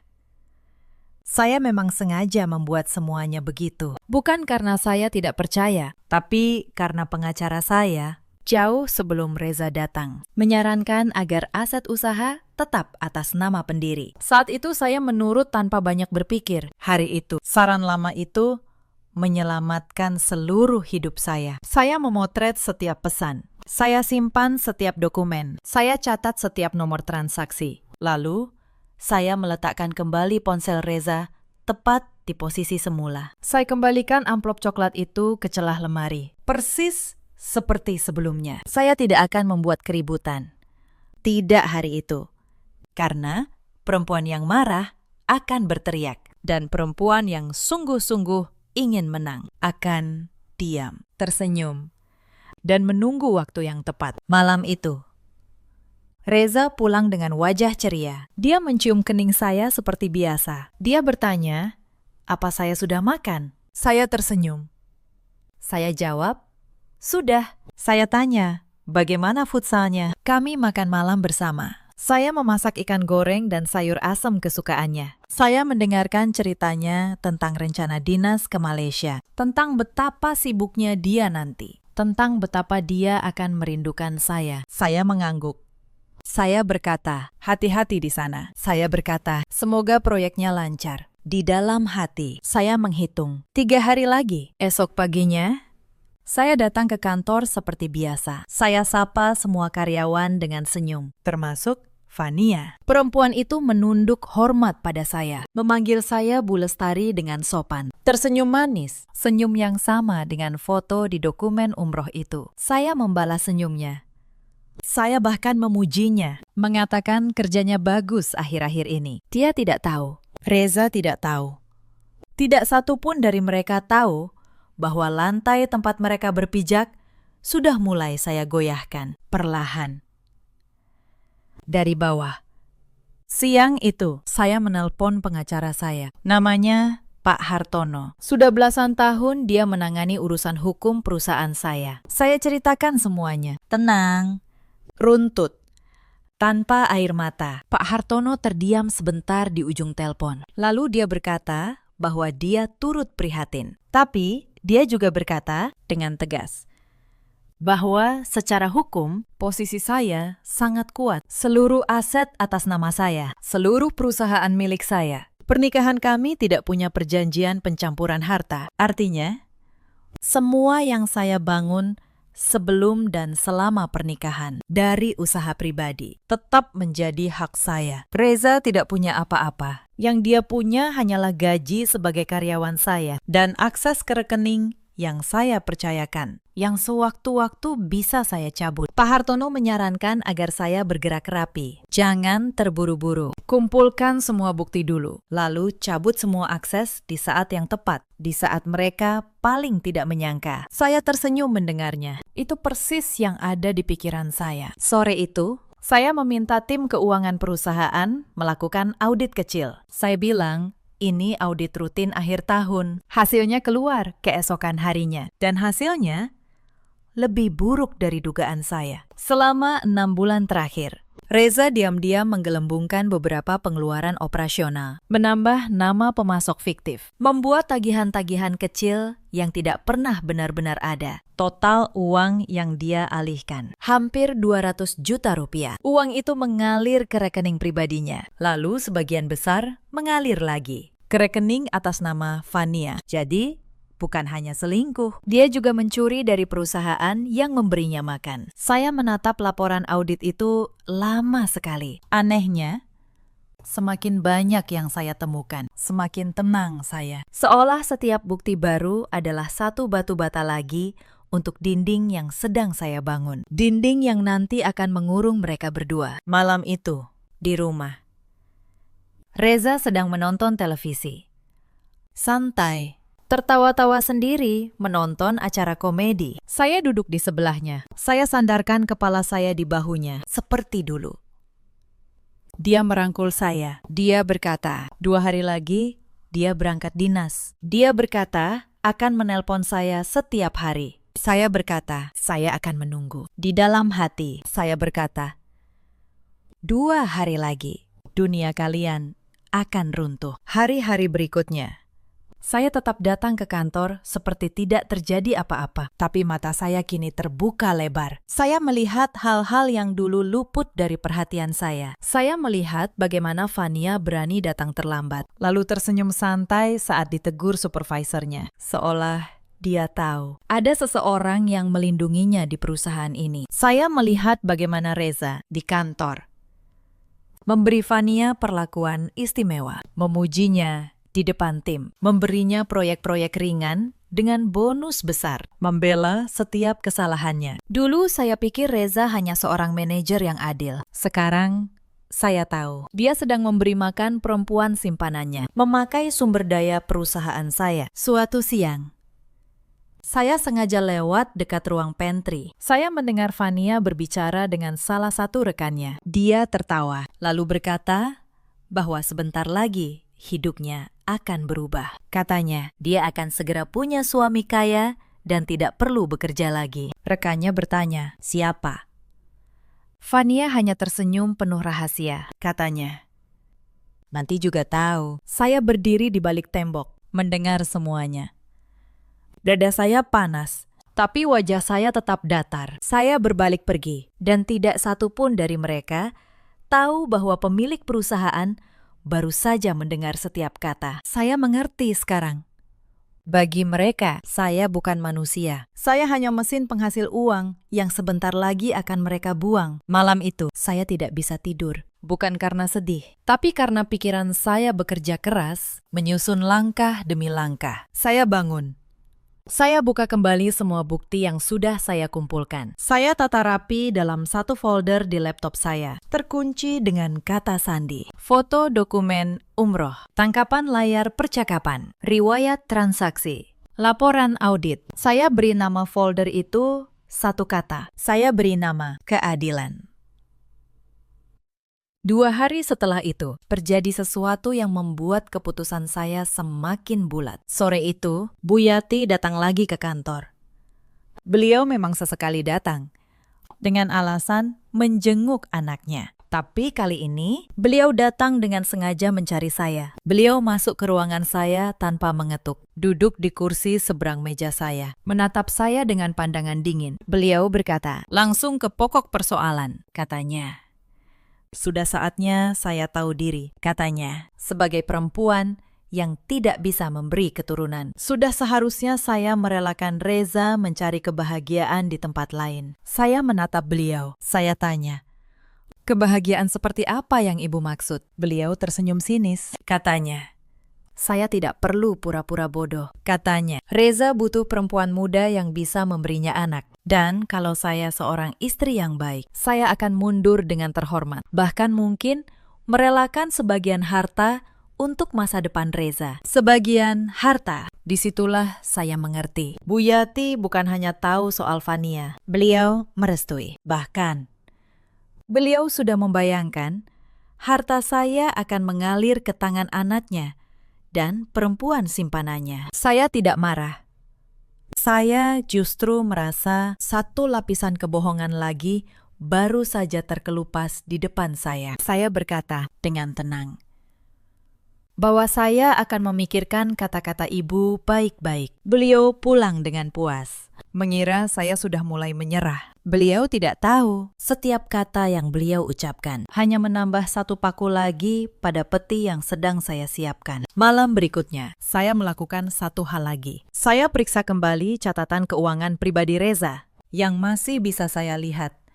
Karena rekeningnya terhubung dengan rekening perusahaan, saya menemukan transaksi yang membuat saya menahan napas. Sebulan terakhir, Reza membeli sebuah gelang emas seharga 15 juta rupiah. Lalu sepasang anting berlian seharga 20 juta. Lalu sebuah tas dari merek terkenal. Harganya hampir 30 juta. Semua dibeli dengan uang yang dia ambil dari perusahaan saya. Semua, saya yakin. Untuk Fania. Sementara saya, istrinya.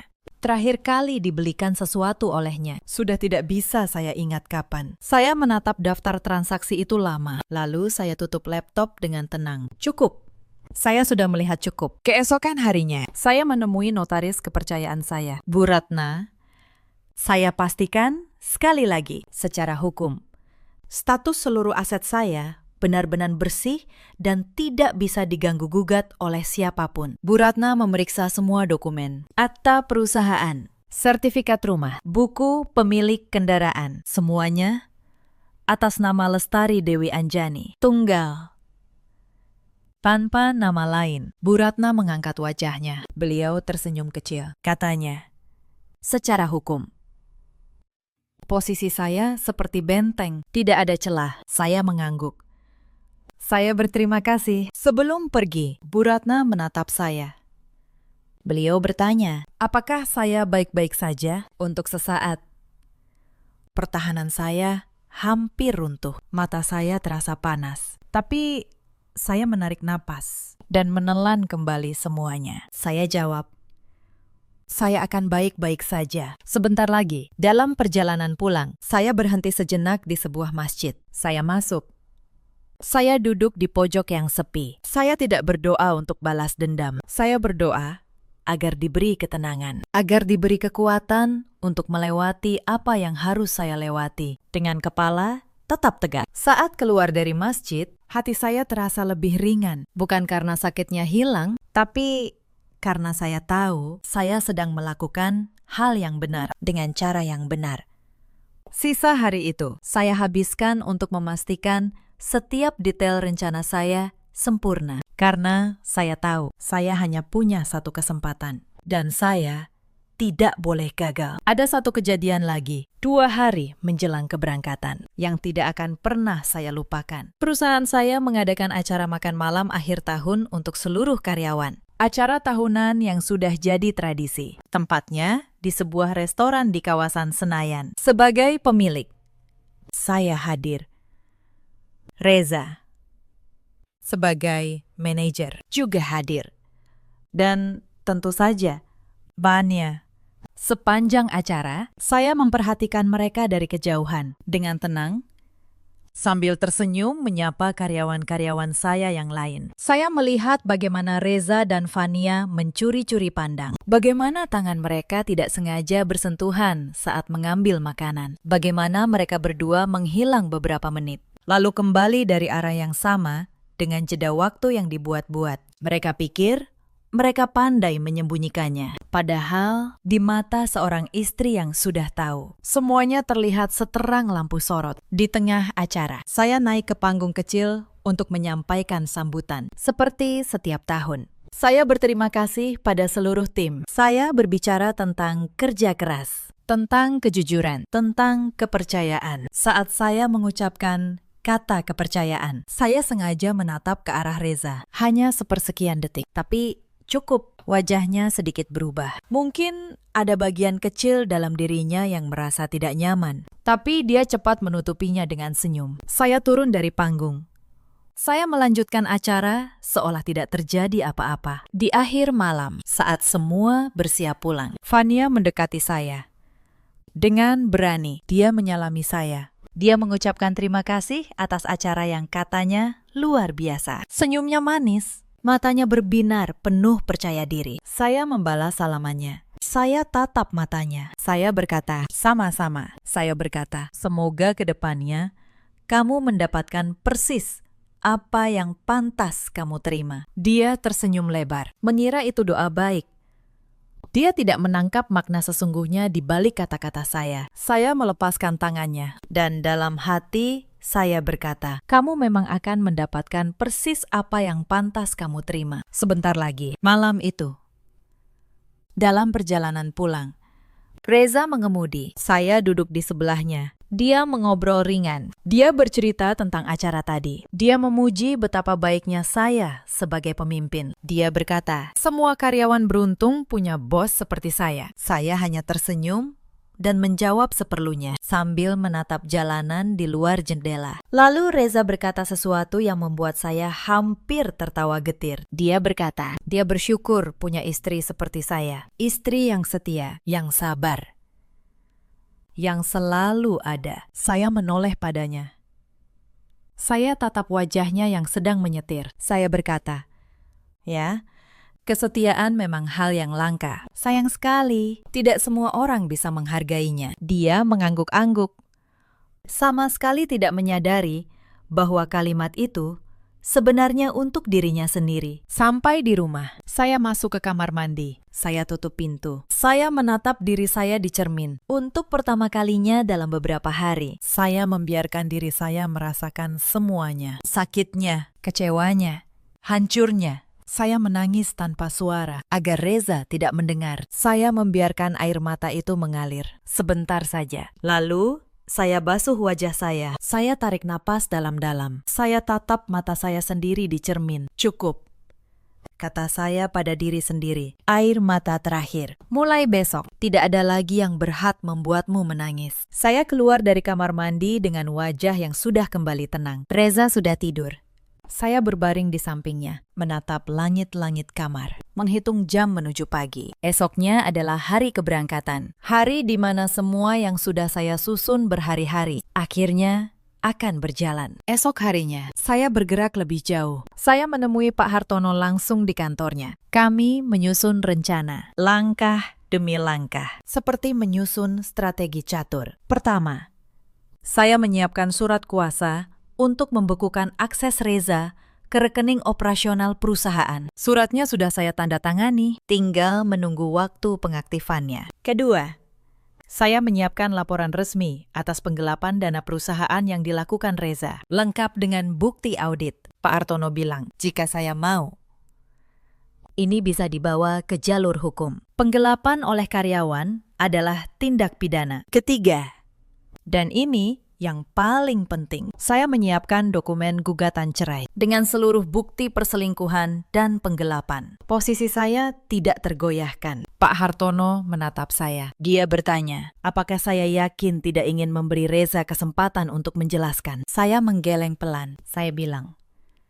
seorang laki-laki yang berani memakai nama istrinya untuk membawa perempuan lain ke tanah suci dengan uang hasil mencuri dari istrinya sendiri. Sudah memberi semua penjelasan yang saya butuhkan. Pak Hartono mengangguk. Dia tidak bertanya lagi. Sebelum pulang, ada satu hal lagi yang saya minta. Saya minta Pak Hartono menyiapkan agar pemblokiran rekening dan kartu Reza bisa diaktifkan dari jarak jauh. Hanya dengan satu pesan dari saya, di waktu yang saya tentukan sendiri, karena saya sudah memutuskan. Saya tidak akan menghentikan keberangkatan mereka. Saya akan membiarkan mereka berangkat, membiarkan mereka tiba di bandara, membiarkan mereka merasa menang, merasa aman, merasa segalanya berjalan lancar. Lalu, di detik mereka paling percaya diri, saya akan menarik semuanya dari bawah kaki mereka. Sekaligus, malam itu, ibu mertua saya, Bu Yati, datang ke rumah. Tanpa diundang, seperti biasa.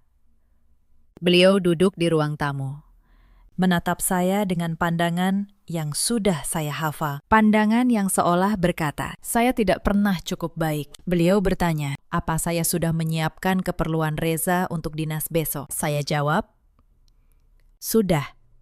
Saya jawab dengan senyum sopan. Lalu Bu Yati berkata sesuatu yang membuat saya tahu. Beliau bukan sekadar tidak tahu, beliau tahu. Beliau terlibat. Beliau berkata dengan nada menyindir bahwa seorang laki-laki butuh perempuan yang bisa memberinya keturunan. Bahwa kalau seorang istri tidak bisa, dia tidak boleh marah kalau suaminya mencari di tempat lain. Saya menatap beliau. Tenang. Saya tanya, apa maksud ibu? Beliau hanya tersenyum tipis. Katanya, saya pasti mengerti maksudnya nanti. Saya mengangguk.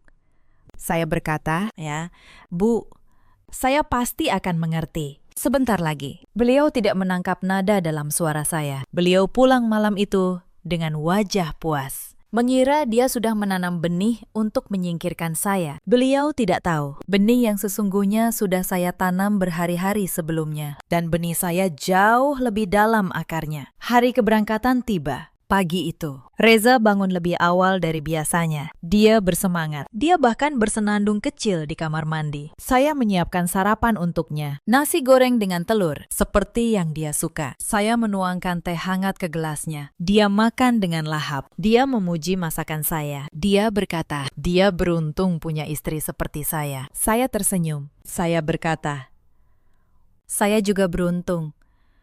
Kata-kata itu terasa pahit di lidah saya, tapi wajah saya tetap tenang. Reza membawa satu koper besar. Dia bilang, isinya pakaian untuk 9 hari. Saya tahu, di dalamnya ada pakaian ihram. Pakaian untuk ibadah yang akan dia nodai dengan kebohongan. Sebelum berangkat, dia memeluk saya. Lama, dia berkata, jaga diri baik-baik. Dia berkata, dia akan merindukan saya. Dia berkata, sepulang dari sana, kita akan memulai babak baru. Saya membalas pelukannya. Saya berkata, babak baru. Dia tidak tahu. Babak baru itu sudah saya tulis sendiri. Dan dalam babak itu, dia bukan lagi pemeran utama. Dia melangkah keluar, masuk ke mobil yang saya belikan, melambai pada saya dari balik kaca. Saya melambai balik. Saya berdiri di depan pintu sampai mobilnya hilang di tikungan. Lalu saya masuk ke dalam. Saya tutup pintu dan senyum di wajah saya perlahan berubah. Saya mengambil ponsel saya. Saya buka aplikasi pelacak yang sudah saya pasang di mobil perusahaan. Fasilitas standar yang memang ada di semua kendaraan kantor. Saya bisa melihat posisi Reza bergerak menuju bandara. Saya juga membuka grup pesan dengan Pak Hartono dan kepala keuangan saya. Semua sudah siaga. Semua menunggu satu perintah dari saya. Saya menyeduh secangkir teh. Saya duduk di ruang tengah. Saya menatap titik di peta yang bergerak menuju bandara. Saya tidak terburu-buru. Saya menunggu. Sekitar 1 jam kemudian, titik itu berhenti di area bandara. Beberapa menit setelahnya, ponsel saya berbunyi. Sebuah pesan masuk dari Reza.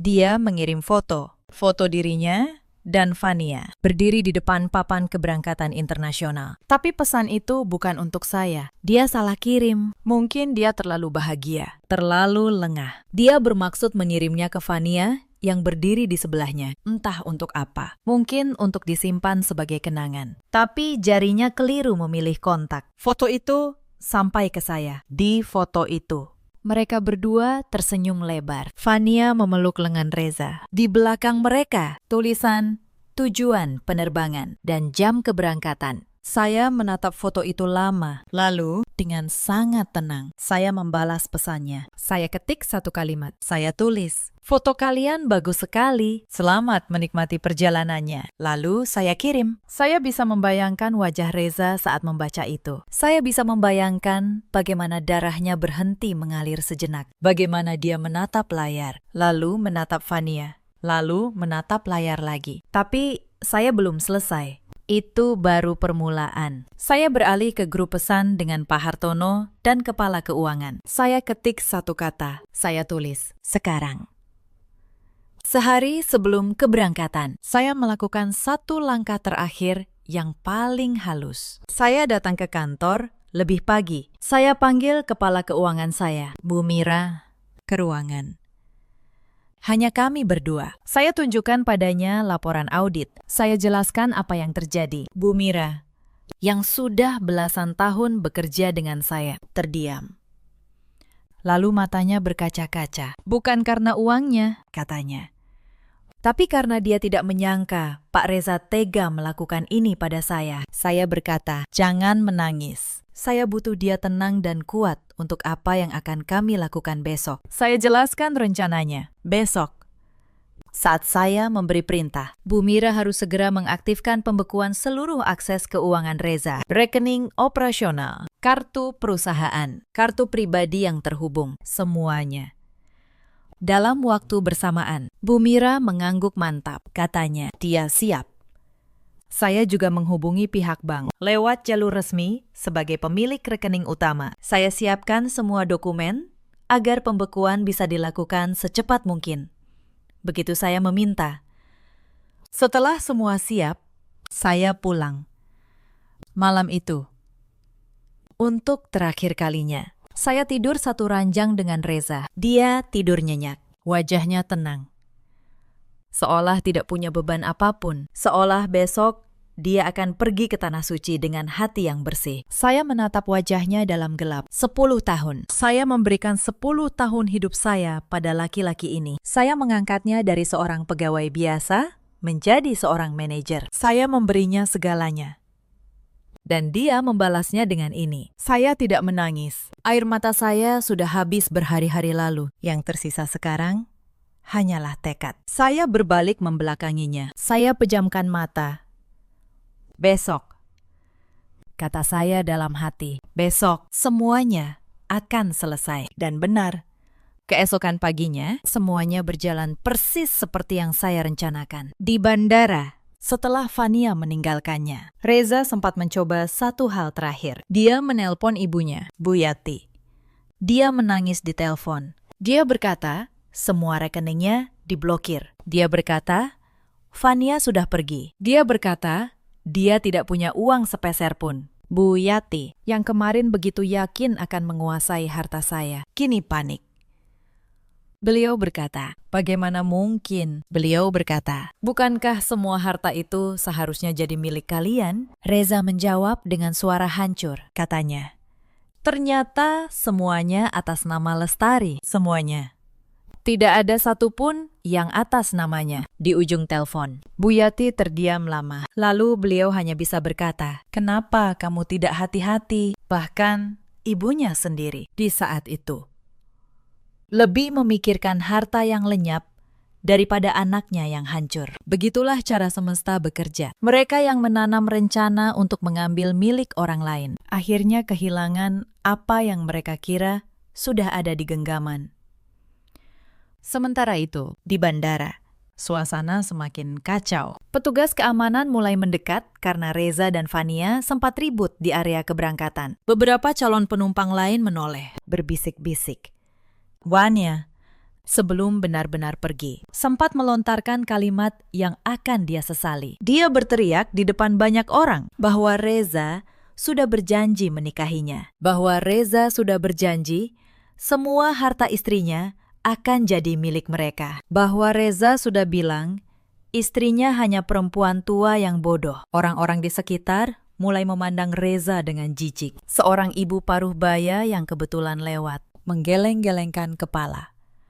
Katanya, pantas saja, laki-laki seperti ini memang tidak akan pernah sampai ke Tanah Suci. Reza menunduk. Wajahnya merah menahan malu. Untuk pertama kalinya, dia merasakan apa rasanya dipermalukan di depan banyak orang. Padahal, ini bahkan belum seberapa dibanding rasa malu yang sudah dia berikan pada saya selama berbulan-bulan. Diam-diam, di belakang punggung saya. Fania menyeret kopernya pergi sambil masih menggerutu. Dia bahkan tidak menoleh lagi pada Reza, perempuan yang katanya berdoa siang malam agar dipersatukan dengannya. Kini memperlakukannya seperti sampah yang harus segera dibuang. Itulah cinta yang dibangun di atas uang dan kebohongan. Begitu pondasinya runtuh, semuanya ikut roboh dalam sekejap. Reza duduk sendirian di kursi bandara selama berjam-jam. Tiket di tangannya tidak ada gunanya. Kopernya berisi pakaian ihram yang tidak akan pernah dia pakai. Telepon di sakunya terus berdering dari pihak biro perjalanan, menagih pelunasan yang tidak akan pernah bisa dia bayar. Dari seorang laki-laki yang pagi tadi berangkat dengan penuh percaya diri. Dalam hitungan jam, dia berubah menjadi seseorang yang tidak punya apa-apa, tidak punya uang, tidak punya perempuan simpanan, tidak punya nama baik, dan sebentar lagi tidak punya pekerjaan, tidak punya rumah, dan tidak punya istri. Semua itu terjadi bukan karena saya jahat, tapi karena setiap perbuatan cepat atau lambat akan kembali pada pelakunya. Reza sempat menelpon saya sekali lagi sore itu. Kali ini saya angkat. Suaranya bergetar. Dia memohon. Dia berkata, dia hilaf. Dia berkata Fania yang menggoda duluan. Dia berkata, dia masih mencintai saya. Saya mendengarkan dengan tenang sampai dia selesai. Lalu saya berkata satu hal saja. Saya berkata, seorang laki-laki yang membawa nama istrinya untuk berbohong di hadapan Tuhan tidak punya hak untuk berbicara soal cinta. Lalu saya tutup teleponnya. Untuk selamanya. Apa yang terjadi setelah itu? Saya susun ulang dari beberapa sumber. Dari Reza yang panik menelpon. Dari rekaman keamanan bandara yang belakangan saya minta lewat jalur hukum. Dan dari pengakuan Fania sendiri di bandara. Reza dan Fania berdiri di counter check-in. Koper sudah diturunkan. Paspor di tangan. Petugas mengetik di komputer. Lalu dahinya mengerut. Petugas berkata dengan nada hati-hati bahwa ada masalah. Dokumen umroh terdaftar atas nama Lestari Dewi Anjani, tapi paspor yang diserahkan atas nama Fania. Dua nama yang berbeda. Wajah Reza mulai pucat. Dia berdalih, katanya ada kekeliruan dokumen. Katanya seharusnya yang terdaftar nama Fania. Petugas menggeleng. Katanya nama sudah terkunci di sistem keimigrasian. Tidak bisa diubah mendadak. Ini bisa jadi masalah serius. Fania menatap Reza dengan panik. Dia bertanya, bagaimana ini? Sebelum Reza sempat menjawab, ponselnya berdering. Nomor dari Biro Perjalanan Umroh. Reza mengangkat dengan tangan gemetar. Di ujung telepon, petugas biro berkata bahwa ada masalah dengan pelunasan. Pembayaran tahap akhir, 20 juta rupiah. Statusnya tertahan. Dana tidak bisa dicairkan karena ada pemblokiran dari pihak bank pengirim tanpa pelunasan. Mereka tidak bisa memproses keberangkatan. Jantung Reza berdegup kencang. Dia berkata, kemarin transfernya berhasil. Petugas itu menjawab, dana memang masuk ke sistem, tapi sekarang tidak bisa dicairkan. Sepertinya ada pemblokiran mendadak. Reza menutup telepon. Wajahnya berubah putih dengan tangan gemetar. Dia membuka aplikasi perbankan di ponselnya. Akses ditolak. Dia coba lagi, ditolak lagi. Dia coba kartu kreditnya, diblokir. Dia coba kartu debitnya, diblokir. Dia coba semua rekening yang selama ini dia pegang. Semuanya, satu persatu, tertutup rapat. Karena di rumah, di ruang tengah yang tenang, dengan secangkir teh hangat di tangan, saya baru saja memberi satu perintah, dan tim saya menjalankannya dengan sempurna. Setiap akses yang pernah saya percayakan pada Reza, saya cabut. Setiap rekening, saya bekukan. Setiap kartu, saya batalkan.